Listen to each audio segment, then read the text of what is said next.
Schumann.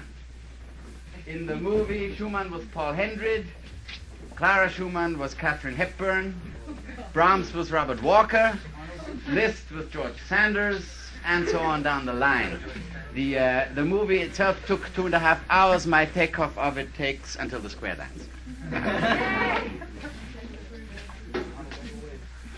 It opens with Clara Schumann, then Clara Wieck, sitting at the piano, her father, Professor Wieck, sitting next to her and telling her what to do, Liszt up in the box, proudly listening to the first performance of his E-flat concerto. Wieck says to Clara, "Pedal!" "Yes, father." "More pedal!" "Yes, father." In the meantime, Liszt up in the "Yes, pedal!" "Yes, father." "Faster!" Liszt beams, of course, and little Crown Prince of Saxony, age 6, who has been looking over this, like this, until they put him back. And then backstage, Clara. Professor Wieck says to Clara, "La campanella!" Now. And Clara, "Daddy, if you don't mind, I'm going to play Trimarai." "La campanella is the encore!" "Daddy, if you please." She rushes in. To the piano, says, "Your Majesty, ladies and gentlemen, today, as an encore, I should like to play a piece by a new composer, Robert Schumann. The piece is called Trimarai." And the camera flashes on Schumann, of course, his face being lit up and beaming as she sits down.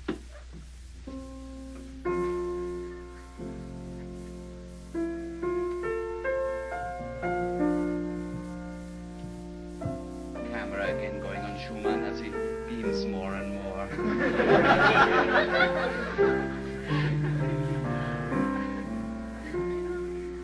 And on the little Crown Prince of Saxony, the balcony as he sits transfixed.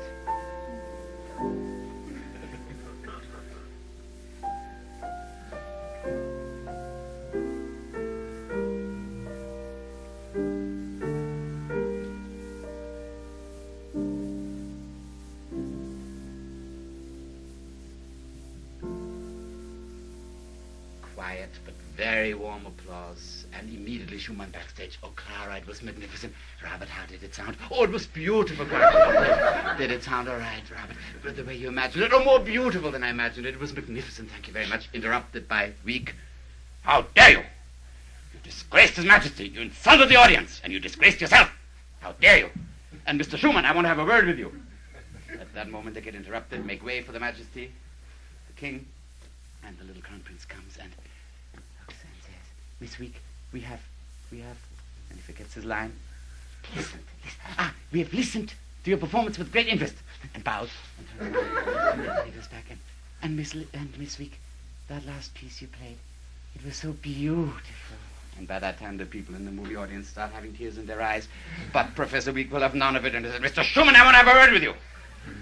I would like to tell you, now and herewith, that I very much disapprove of the things that have been going on between you and my daughter, Clara. I understand you want to marry her, and I should like to tell you that I am against it.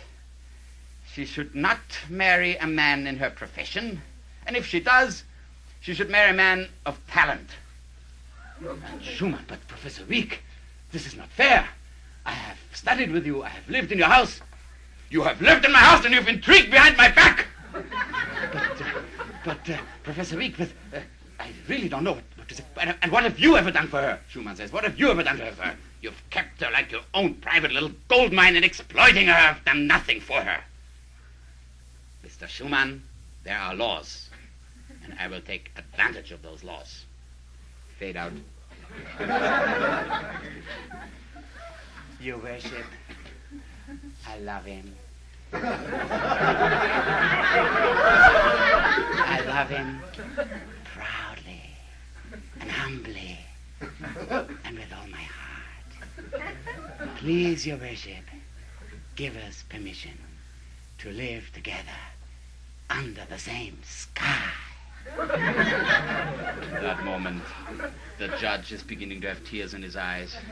And he says, Miss Week, it is difficult for me, who for years have judged nothing but human hatred, suddenly to be confronted with the problem of human love.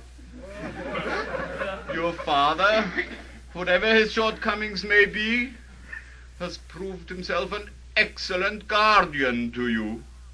What have I heard concerning Mr. Schumann, except that you love him? Professor Week, will you rise, please? And at that moment, Professor Week, whom the whole movie audience by that time despises, rises, and the judge says, I cannot say that it gives me pleasure to decide this case in your favor. And the whole courtroom audience goes, there's a tremendous mass, and shouts, and somebody gets up very proudly and again shouts, and order, says the judge, and somebody gets up, and who are you? And the whole courtroom audience whispers, Franz Liszt. And again, order. And I insist on customary courtroom procedure. Your name, please. Franz Liszt. Speak, Mr. Liszt.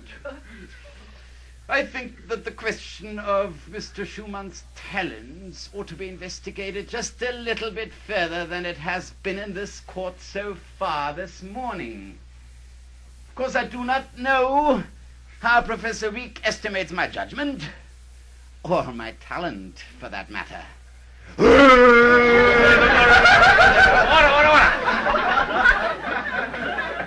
But I can only tell this court and Professor Week and anybody else present who may be interested that I consider Mr., or rather Professor Schumann, because he was recently awarded an honorary doctor's degree from the University of Jena, which is no mean thing.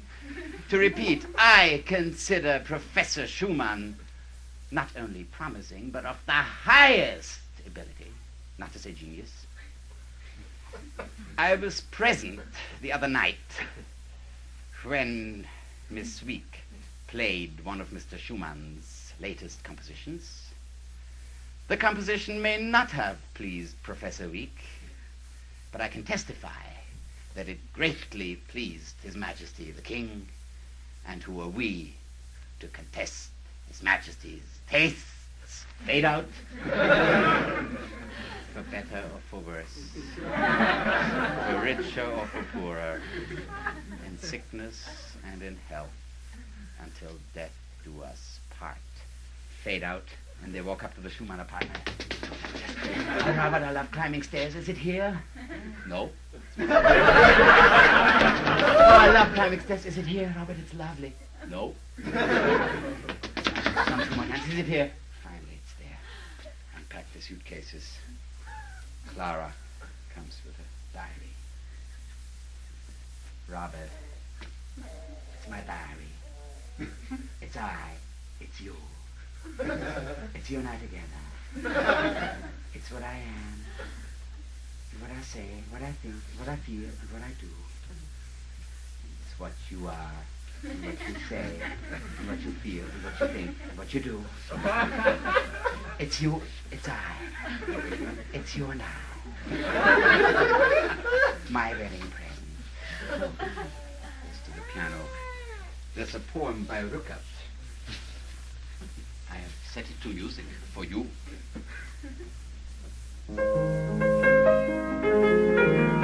You're my soul, you're my heart, my grief and joy, my counterpart. You're the world in which I live, you're the heaven in which I dwell, and you're the grave into which I sink all my grief and sorrow. Not much of a wedding present, I admit, but I hope you will like it. I hope you will like it. And she says, oh, Robert, it is lovely. It's beautiful. And leaving out the middle part, she's so musical that for the second verse, she immediately plays it an octave higher along with him. and in such a way that one sees the two wedding rings sparkle side by side.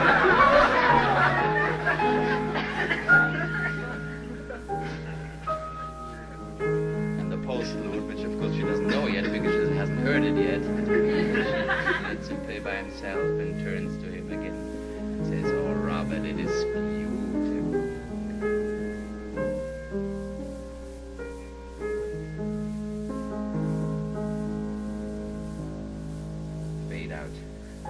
Long fade out. Many years fade out. Next to the background.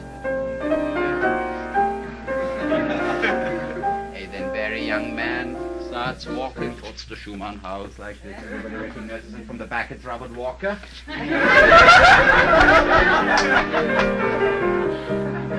Opens, rings the bell. Bertha the maid opens. "Yes! Who are you?" Fumbles in his pocket. "Oh, I have a letter for Professor Schumann. Is he home?" "Professor Schumann is working. He's teaching."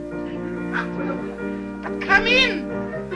So as Brahms comes in, and so one after another of the children come crawling into the room, and he starts picking one up and picking the other one up and balancing the two, and finally the music stops and Schumann comes in. "Can't one get any work done?"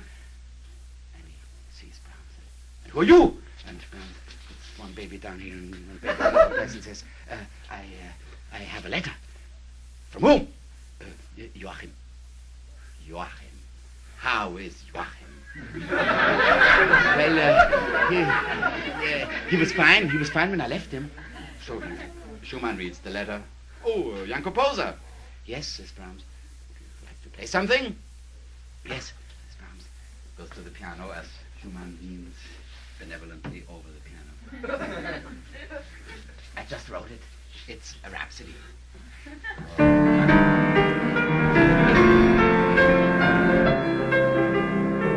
After a while, camera flashes upstairs to the second floor where Clara slowly opens her door and very slowly and invisibly, inaudibly starts gliding down towards the first floor. And without her noticing, she suddenly stands next to Schumann. Brahms looks up and everything stops. Schumann says, "Go on, go on!" Nobody moves. Clara says, "Won't you take your coat off?"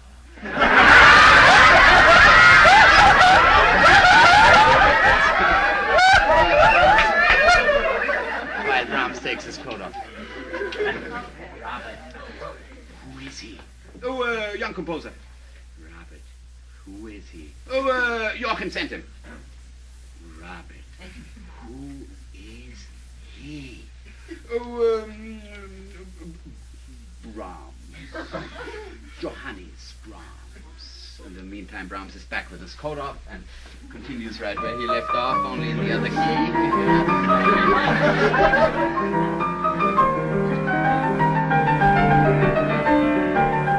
Schumann stand transfixed.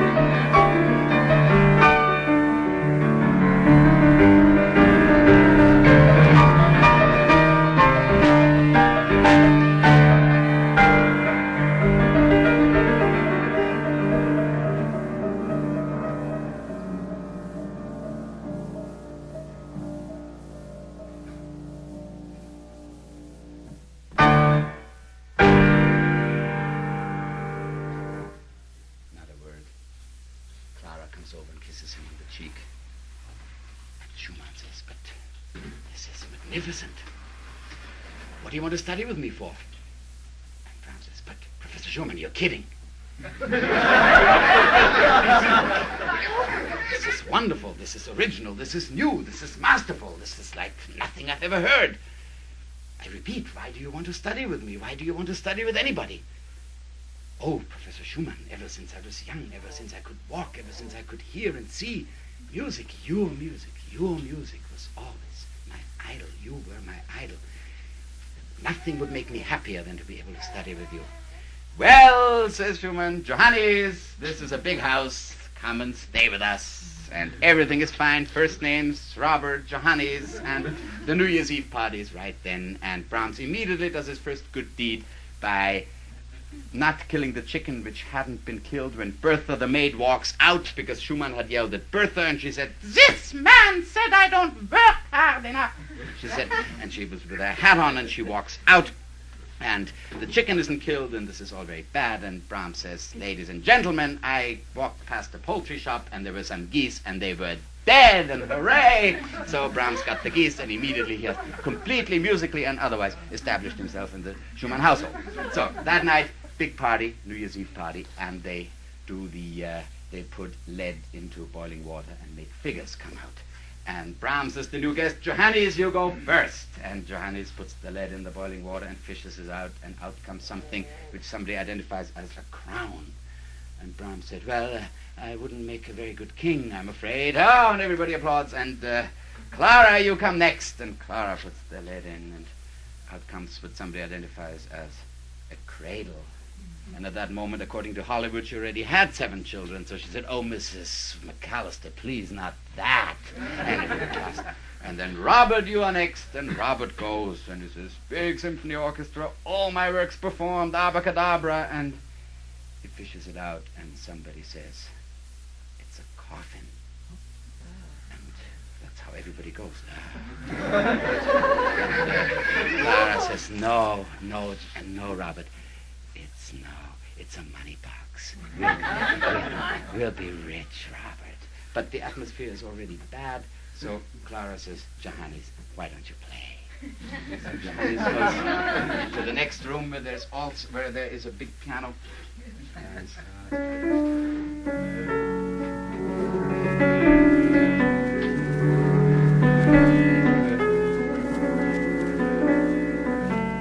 And everything is forgotten. Everybody's happy. And the couples begin to dance. And listening also to this beautiful new music that they've never heard.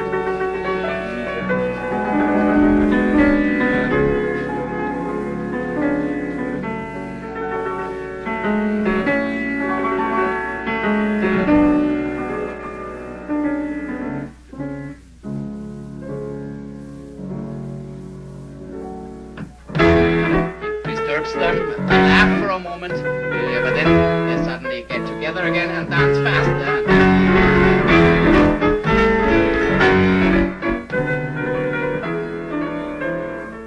And he stops again and pulls them a third time and plays the other.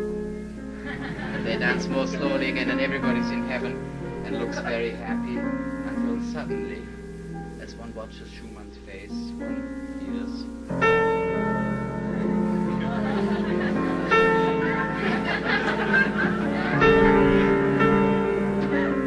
is not on Schumann. Everything is fine.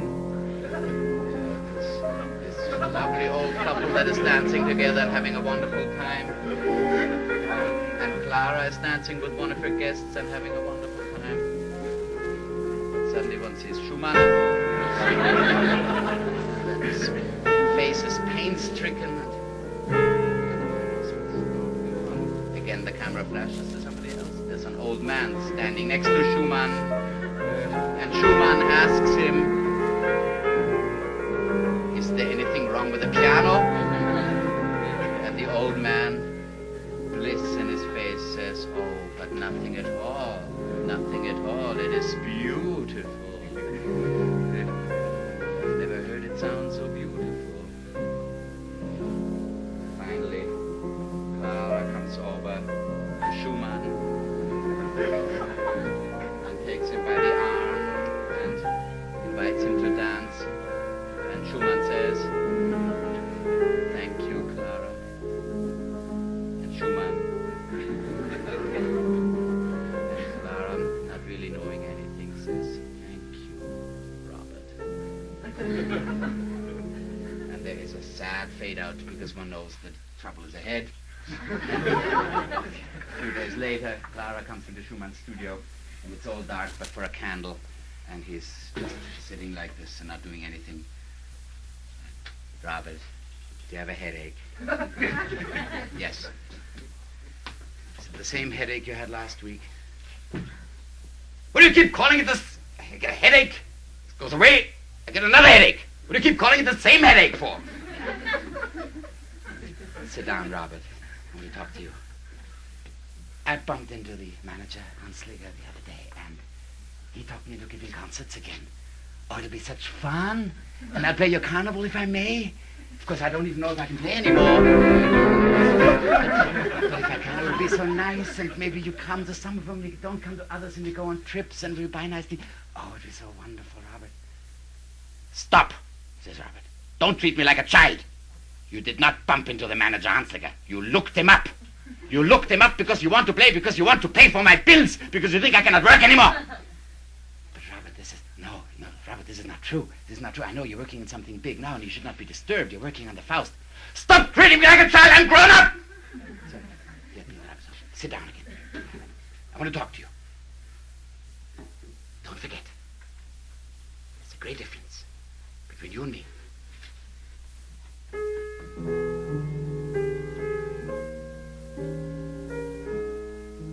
There's a fleeting popularity about me.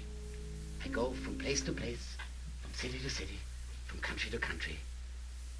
And I give concerts, and I'm applauded. And the people rave. And I go again, and they rave again. And this will go on all my life. And when I'm dead, nobody will know anything about me anymore. Everybody will forget. Everybody will forget who I was. But you sit here, and you work, and you create. You make new things. You make things that people may not get to know right away. But one day, people, the whole world will talk about you. And not just when you're alive, Robert. They will talk about you when you're dead. And long after you're dead. And for hundreds of years after you're dead, Robert. Because you create.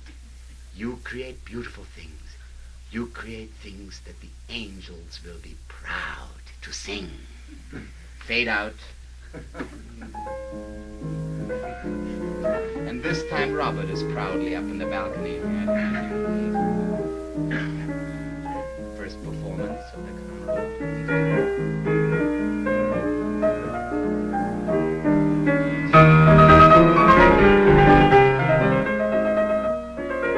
Till suddenly one hears very faint.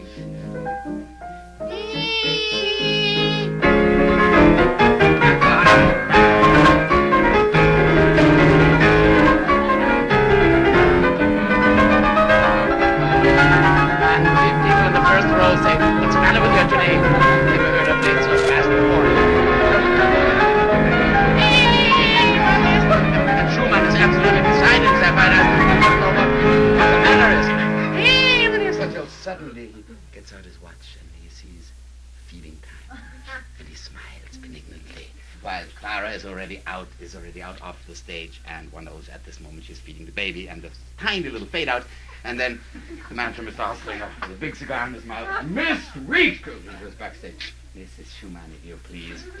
London will be at your feet. Paris will be at your feet. All of Europe will be at your feet. Please, Mr. Hansliger. I have a husband and 7 children. Take your husband along. Take your children along. The whole world will be at your feet. Please, Mr. Hansliger, I already told you. No. Miss Week. Mrs. Schumann, if you please. That's enough, Mr. Hansliger, says Schumann, and stop dropping ashes on the baby. So Mr. Hansliger turns out, offendedly goes out, fade out. At the end of that, the Schumanns arrive back. Their home is quarantined because little Julie has the measles. Little Julie, Brahms' favorite child, because she looks so much like Clara. As has been pointed out, she has the measles and Brahms is taking care of her. And the other children come down, Julie has the measles, Julie has the measles, when can I have the measles, when can I have the measles? And nobody's allowed up. Mommy, cries Julie, but she's not allowed up. Only Brahms. Only Brahms is upstairs taking care of Julie. Uncle Brahms, I want a drink of water. So he gets her water. She looks at it. Lemon in it. It's out again. Puts lemon in it. Sugar in it. It's out again. Puts sugar in it. Has one swallow. Puts it down again. Uncle Brahms, Do you love me? Yes, Julie. Do you love me as much as Katie? Yes, Julie. Do you love me as much as Mommy? Brahms is embarrassed. Julie, a man loves a child one way and a grown-up another way. Uncle Brahms, tell me a story. No, Julie, it's too late, but I'll play you some music. He turns the light out. Goes to the other room upstairs where there's also a grand piano.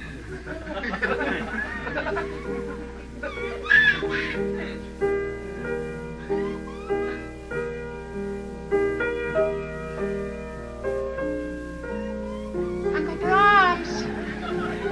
Yes, Julie. Good night. Good night, Julie.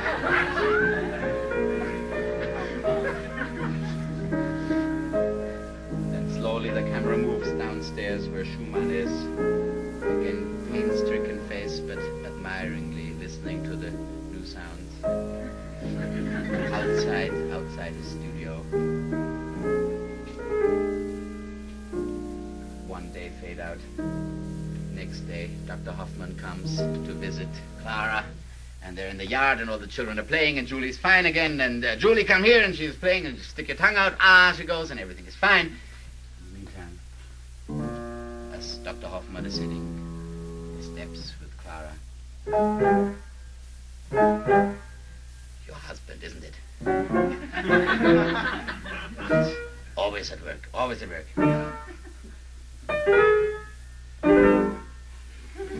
What are these strange sounds? Dr. Hoffman, why don't you go in and see him? So as the doctor opens the door and goes in, suddenly Schumann looks up. Oh, continue. No! Come on! The Hoffman looks, oh, interesting. Yes, says Schumann. This is the motto. The flowers in the forest are all wilted, but one stands in the middle. It is blossoming because it draws its blood from the blood of the others by Hebel. Can't say I copied this. I don't understand, Professor Schumann. Who? They break the audience, everybody, and cannot work like a blot in the manuscript. I keep hearing this, like a blot in the manuscript, as if somebody spilled ink all over. Sit down, says the doctor. You work too hard. Nobody's nerves can stand it. You've got to stop. You've got to take a rest. He goes out, and there stands Clara. Clara, what is it, doctor? Oh, just a little overwork. Dr. Hoffman, I want to know the truth. Mrs. Schumann, I admire your courage. There's only one thing that can save him, a sudden success. In the meantime, Brahms is there. Oh, a sudden success, yes, the Faust. Maybe the Faust got accepted by the publisher. And at that moment, the doorbell rings twice. It's the mail. And, of course, the Faust had been rejected by the publisher and is thereby being returned. And again, suddenly the picture of Liszt flashes on the screen. Liszt, he had helped them once before. Liszt will help them again. So Brahms, short fade out. Brahms goes to visit Liszt, and there's the score of the Faust. And as they both stand over the piano, oh, says Liszt, oh, yes. Mighty interesting. Oh, yes. Oh, very good cadence here. Oh, yes. Oh, wonderful modulation here. Oh, very good voice leading here. Oh, the orchestration is wonderful. And how's Mrs. Schumann? Oh, she was fine when I left her, says Brahms. Is she as ravishing as she used to be? This is a wonderful, very, very good call working here. But she was fine when I left her. Well, says Liszt, I like it. Tomorrow night at the soirée, you come, and I will introduce Professor Schumann. Have him come and have Mrs. Schumann come, and you come too. And I will introduce the Schumanns, and Mr. Reinecke will be there, and it will be done at the Gewandhaus. So short fade out, the next night, the soirée.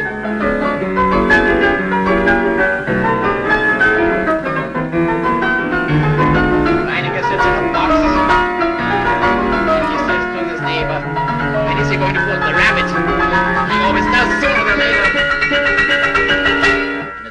string breaks, and he holds it up and he shows it to the small audience. And he jumps over to another grand piano, which is closed, and right where he left off, he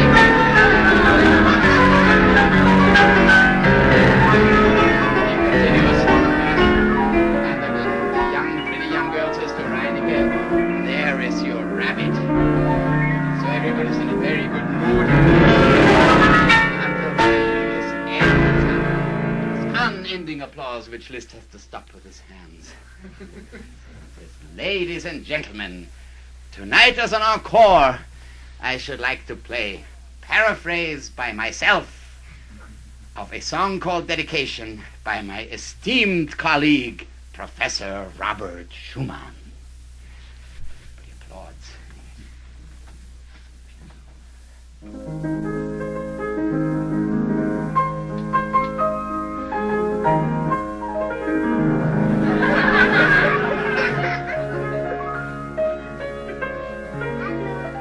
Clara slowly, softly turns to Robert and says, "My wedding present."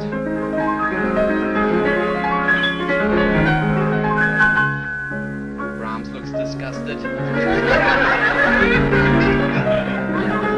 Schumann doesn't say a word until suddenly politely says, "I think it's very interesting."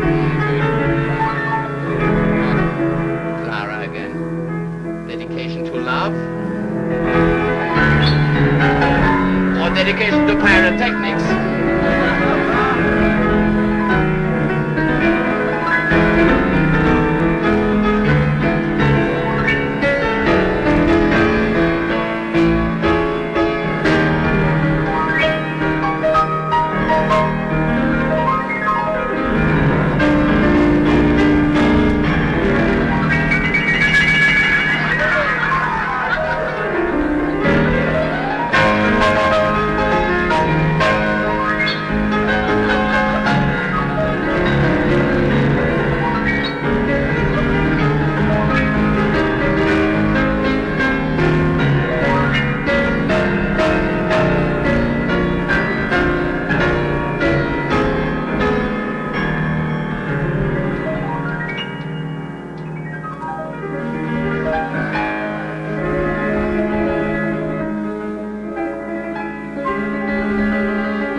Again, Liszt has to stop, and he goes down to Clara, where she's sitting, and says, "Is it possible to hear Her Majesty of piano playing ever perform again?" Clara says, "Why, Franz, for you I would love to." And she rushes to the piano, but Franz stands over the piano, and the audience is slowly dispersing.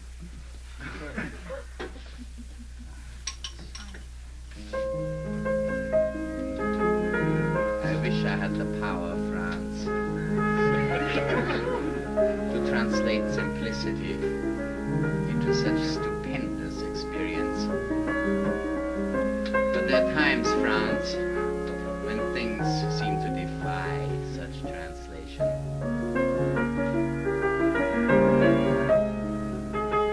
There's a difference, Franz, between you, your music, your person, what you stand for, and Robert, his music, his person.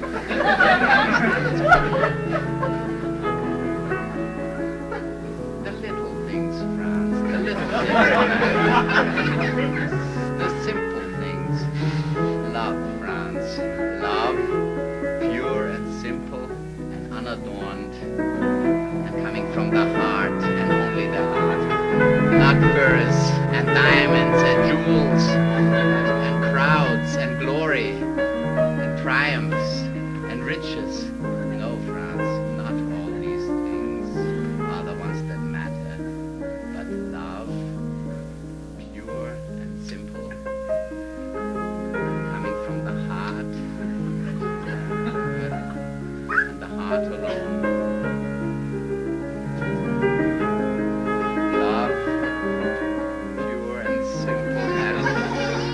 Unadorned, and coming from the heart, and only the heart. if I've made myself clear. Or if you know what I mean.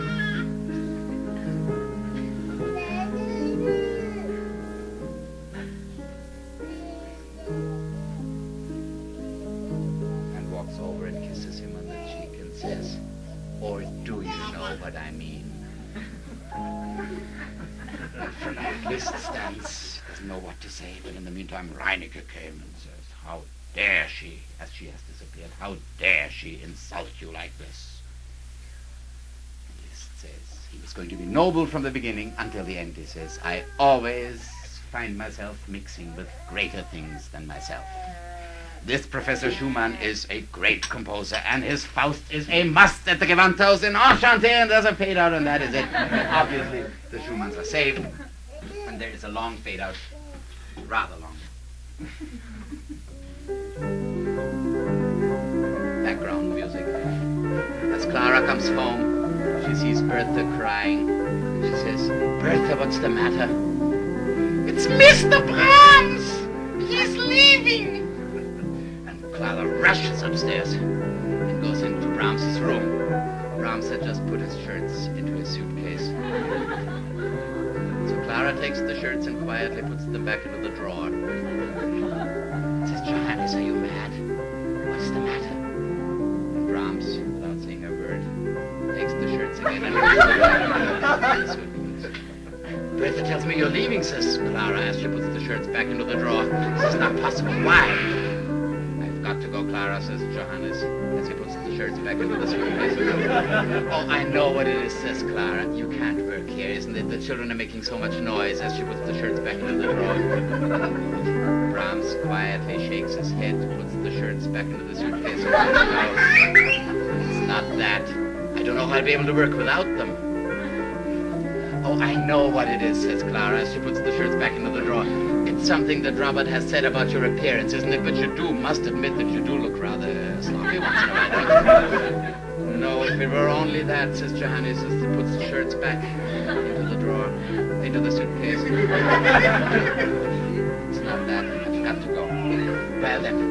Well, Johannes, here's something, Johannes. You've been with us during the bad times. You must be with us during the good times. Now that we're all happy, and she puts the shirts back into the drawer.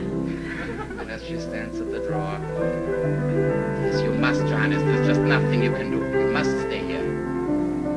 No, says Johannes, Clara, I love you. I've loved you from the moment I entered this house. And I shall love you as long as I live. At this moment, she quietly puts the shirts into the suitcase.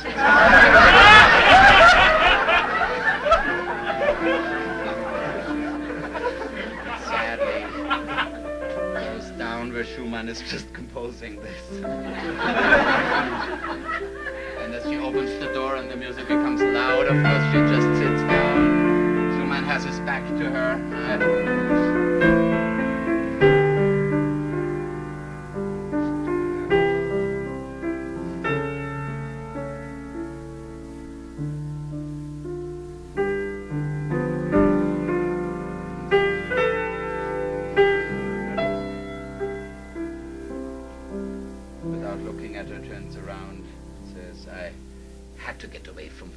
For a while. I call this an arabesque. Do you like it? And looks at her and sees her cry. What's the matter?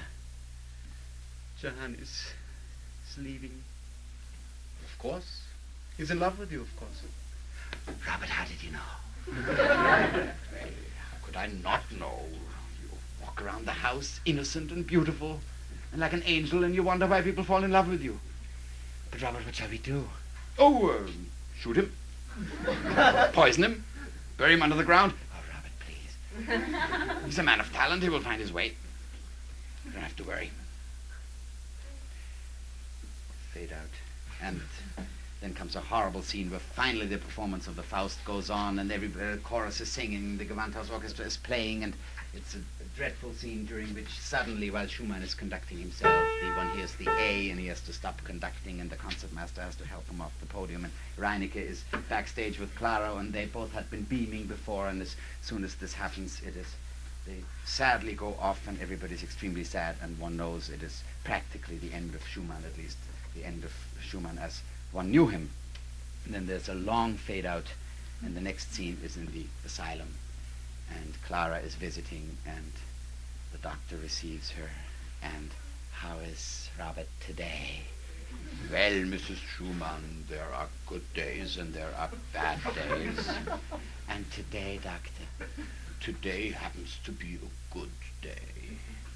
So she walks into his room, and there's a grand piano again with music on it, and he sits in a chair, and she comes to him and says, Robert, you look wonderful, and you've been working. I can see it. Yes, Clara, he says. I was silly. I thought I couldn't work anymore. But I still can. I work today. I wrote a piece today. I wrote it for you. I will play it for you. And she sits next to him at the piano and goes.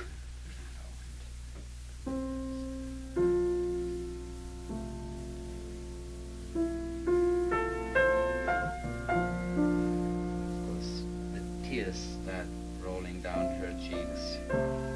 And as she turns to him and says, oh, Robert, it is beautiful.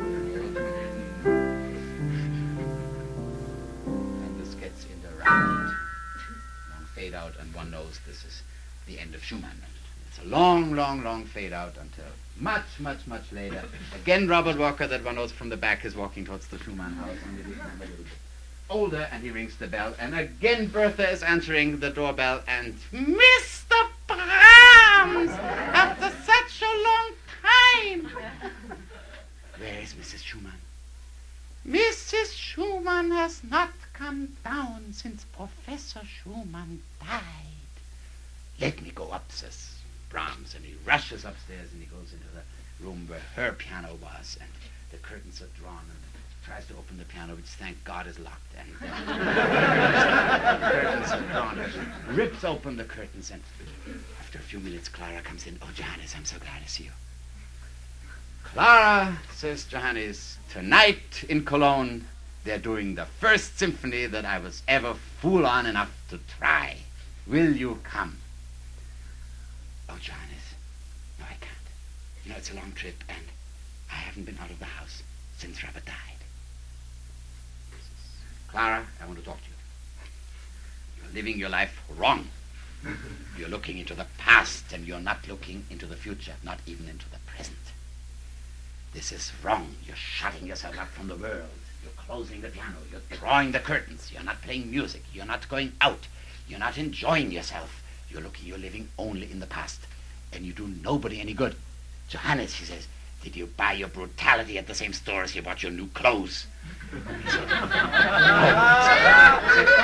Clara, it's not that. You do nobody any good, least of all Robert. Think of Robert. He did not look into the past. He looked into the future. For him, it was always the future. What did he do next? More work, more music, more creation. Think of his last day. He thought he was writing. He thought he was writing for you, composing. Träumerei, a piece he had written a long time before. Think of that. What are you doing instead? You're shutting yourself up. You're harming yourself and everybody else. Johannes, did you buy your brutality at the same store as you bought your new clothes? I cannot stand it, she says. So Johannes walks out. There's a fade out. Next thing one hears is... And Brahms stands downstairs, and suddenly he looks up. What? And whom should he see in the box but, of course, Clara? And he rushes up to the box and he says, Clara, I'm so happy to see you. You don't know what this means to me. And the people say, shh. Johannes, how could I miss it? Shh. No, Clara, I'm so happy. You don't know what this means to me that you're here tonight. Johannes, how could I possibly miss it when I know it's your first symphony? Shh.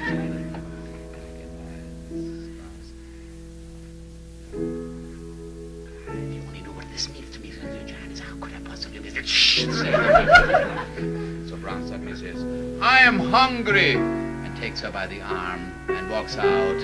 with her, and the people in the box say, "Why, this barbarian, doesn't he know good music when he hears it?" And somebody else in the box says, "This particular barbarian happens to be Johannes Brahms." And there is a fade out, and they walk out, and they sit in a cafe, and they dance. And they decide it was fun, says Clara, to dance after so many years. And they sit down and they drink beer, and Johannes says, and Clara says, Johannes says, "Isn't it nice to be here where nobody knows us?" And at that moment there's a violinist, and as soon as he sees Brahms, he starts. And Clara says, "Oh yes, Johannes, where nobody knows you. One would have to go very far in the world nowadays to come to a place where nobody knows you." And as they drink beer, and as the violinist is continuing to play, Clara says, "Johannes, I'm so happy for you. You're beautiful, and you are well, and you compose beautiful music, and everybody loves it, and everybody plays it and sings it. This must mean a lot to you, I know it, and I'm happy for you and with you." And Johannes says, "Yes, Clara, it is true that my music is being played, performed, published, liked, sung. But this is not all there is to life, Clara. I'm lonely, Clara. And all the riches in the world, and all the performances in the world will not make me less lonely. Will you marry me, Clara?" Clara takes a long gulp and says, "But Johannes, it's impossible. I'm so much older than you are." "Oh, but Clara, this does not matter. And I have 7 children. Clara, the children are practically my children. We were brought up together, weren't we,